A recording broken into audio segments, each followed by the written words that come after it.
नमस्कार। मैं वीरेंद्र कुमार पालीवाल आप सभी प्रियजनों को इस प्रातःकालीन शुभ विचार श्रृंखला के इस अंक में हार्दिक स्वागत करता हूँ। प्रातःकालीन मंगल कामनाएं प्रेषित करता हूँ और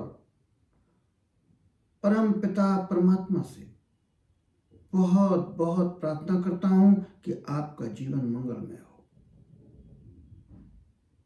आज का चुना हुआ विषय नौधा भक्ति मुझे बचपन से ही बहुत प्रिय है। बहुत सालों से मैं इसको गा रहा हूं। आज मैंने निर्णय किया कि आज इस अंक में नौधा भक्ति गाई जाए। भक्ति का मार्ग हमारे प्रातःकालीन सुविचार श्रृंखला के परम उद्देश्यों के बहुत अनुरूप है। अपने जीवन को सुखी, संपन्न, सफल बनाना ही तो हमारे प्रातःकालीन सुविचार श्रृंखला का परम उद्देश्य है। नौधा भक्ति इसमें बहुत मदद करेगी। मेरा वैज्ञानिक मन किसी भी चीज को और अच्छा करने का सलाह देता है। कुछ जोड़ो, कुछ घटाओ, कैसे और इंप्रूव किया जाए, कैसे नया तरीका खोजा जाए। पर नौधा भक्ति तुलसीदास जी ने इतनी अच्छी लिखी है कि ना तो इसमें कुछ जोड़ने की जगह है, ना कुछ कम कर सकते हैं और ना ही इसको और सुधारने की, नए रूप में प्रस्तुत करने की जरूरत है।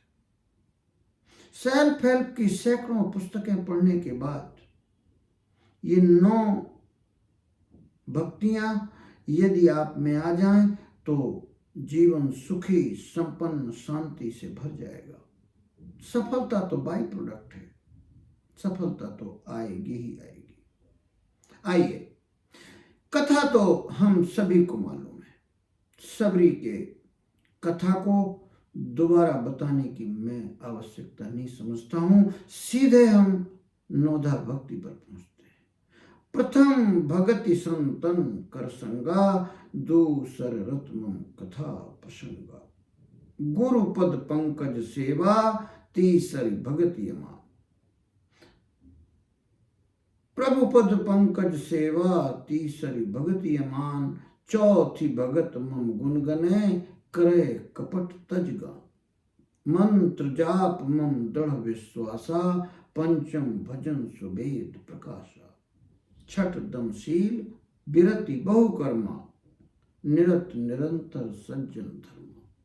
सातम सम मोहिमय जग देखा, मोते अधिक संत कर लेखा। आठम जथा लाभ संतोषा, सपने नहीं देखें परदोषा। नवम सरल सब सल, नवम सरल सब छलहीना, मम भरोस ही हर्ष न दीना। भगवान मर्यादा पुरुषोत्तम श्री राम कहते हैं कि पहली भक्ति तो संतों का संग है, दूसरी भक्ति मेरे कथा में रुचि प्रेम, तीसरी भक्ति गुरु सेवा, चौथी भक्ति मेरा नाम कपट रहित होकर गाना, पांचवी भक्ति मंत्र का जाप और मेरे ऊपर दृढ़ विश्वास,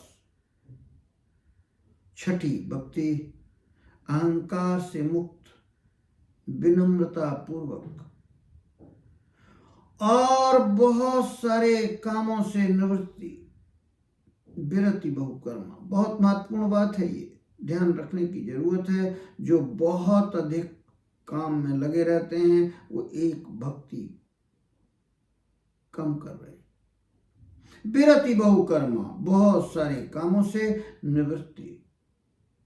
सातवां, पूरे संसार में कण कण में भगवान दिखाई देने लगे, उसकी ही रचना। यदि आपको कुछ भी कमी दिखाई दे रही है तो अभी और सुधारने की जरूरत है। कण कण में भगवान दिखने लगे। 8वीं भक्ति जो कुछ भी है उसमें संतोष। बहुत कठिन है पर हाँ बहुत सरल भी है। संतोषम परम सुखम सनातन धर्म के प्रमुख में से है। और इसके आगे सपने में भी दूसरों की कमियों को न देखना, ये वृत्ति आदतन हो जाए, बस परम शांति का मार्ग मिल गया। 9वीं भक्ति एकदम सरलता, कपटहीन, सरलता ही कहें अपने आप में परिपूर्ण है, एब्सोल्यूट है, और इससे कुछ भी अधिक जोड़ने की जरूरत नहीं। यदि ये 9 भक्तियां आ जाएं तो जो परम उद्देश्य है मोक्ष का वो पूरा हो सकता है। जीवन सुखी, शांतिपूर्ण, संपन्नतापूर्ण और सफलता मिल ही जाएगी। बाई प्रोडक्ट है वो तो। और कुछ करना नहीं, कहीं और जाना नहीं, इतना। और ये सभी विकसित की जा सकती हैं। मॉडर्न साइंस में इनमें से एक भी भक्ति ऐसी नहीं है कि जो विकसित ना की जा सके। अगर हमें अब तक नहीं है तो कोई बात, आगे बनाई जा सकती है। बचपन से ही इसके प्रति आकर्षण रहा है। साधु संतों के प्रवचन सुनकर ये बात बहुत अच्छी लगती है।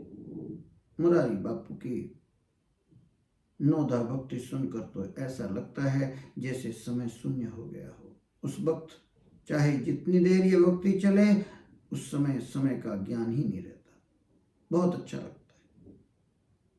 इस सुख की तुलना किसी और चीज से नहीं की जा सकती। आज ये 9 भक्तियां गिना करके भगवान श्री कृष्ण, भगवान पूर्णावतार या भगवान मर्यादा पुरुषोत्तम कहें जो ज्यादा उचित है, मर्यादा पुरुषोत्तम की ये बात कहने के बाद उन्होंने कहा, इनमें से एक भी यदि किसी में है तो वो मुझे बहुत प्रिय है। लेकिन सबरी, तुम्हारे अंदर तो ये पूरी 9 की 9 है। आपको तो सभी भक्तियां प्राप्त हैं। अब बताओ, आपने तो सुना ही होगा, मालूम ही होगा गजगामिनी सीता के बारे में। अब बताओ वो कहाँ है? सबरी ने बड़ी विनम्रता पूर्वक कहा कि प्रभु, पंपा सरोवर के पास जाइए, वहां आपकी सुग्रीव से मुलाकात होगी, मैत्री होगी और वो सब आगे की राह तय हो जाएगी। लेकिन हाँ, आपको सब मालूम है और आप मुझसे पूछ रहे हैं, लेकिन फिर भी आगे की कथा हम सभी को मालूम है, लेकिन बताए बगैर कैसे कहा रहा जा सकता है कि सबरी ने भगवान को जी भर देखा, अपने आत्मा में उतारा और अपनी योगाग्नि से, योग की क्षमता से मोक्ष प्राप्त कर लिया। ये प्रसंग आपको अच्छा लगा हो तो इस वीडियो को लाइक करें, सब्सक्राइब करें और बेल आइकॉन जरूर दबाएं, जिससे ऐसे मेरे प्रयास आप तक पहुंचते रहें। और हाँ, आप इस संबंध में कुछ कहना चाहते हैं, कोई प्रश्न है, किसी प्रकार की कोई जिज्ञासा है तो कमेंट सेक्शन में लिखें। मैं भरपूर कोशिश करूंगा कि अपनी सामर्थ्य के अनुसार आपको उत्तर दूं। ये वीडियो शैक्षणिक है। ये वीडियो अपने प्रियजनों के लिए बनाया गया है जिससे ज्ञान साझा किया जा सके। लेकिन इस बात का ध्यान रखें कि बौद्धिक ज्ञान सिर्फ बौद्धिक ज्ञान न रह जाए, क्योंकि उसमें कोई सामर्थ्य नहीं होती है। बौद्धिक ज्ञान मात्र में कोई सामर्थ्य नहीं होती है जब तक कि वो आपके आचरण में, आपके व्यवहार में, व्यक्तित्व में, आपकी आदतों में शुमार न हो जाए। ये तो वैसा ही है ज्ञान, जैसे आप डॉक्टर का मेडिकल प्रिस्क्रिप्शन लिए खड़े हों और कहते हो कि मेरा मर्ज तो दूर हुआ ही नहीं। मेडिकल प्रिस्क्रिप्शन में कोई क्षमता नहीं है आपकी बीमारी को दूर करने में, लेकिन वो आश्रित ज्ञान जो उस प्रिस्क्रिप्शन में लिखा हुआ है, यदि उसके अनुसार औषधि खरीदी गई, पथ्य कुपथ्य का ध्यान रखा गया और उसकी परामर्श यदि मानी, तो आपका मर्ज ठीक होने की पूरी संभावना है। यही बात ज्ञान में भी है। ज्ञान यदि आपने अमल में लाए, अपने आचरण में उतारा, आदतों में बदला, तो पूरी संभावना है कि आपका जीवन सफल हो जाए, सुख और शांति से भर जाए, सफलता से भर जाए। आप जो चाहते हैं वो आपको मिल जाए। धन्यवाद, धन्यवाद, बहुत बहुत धन्यवाद।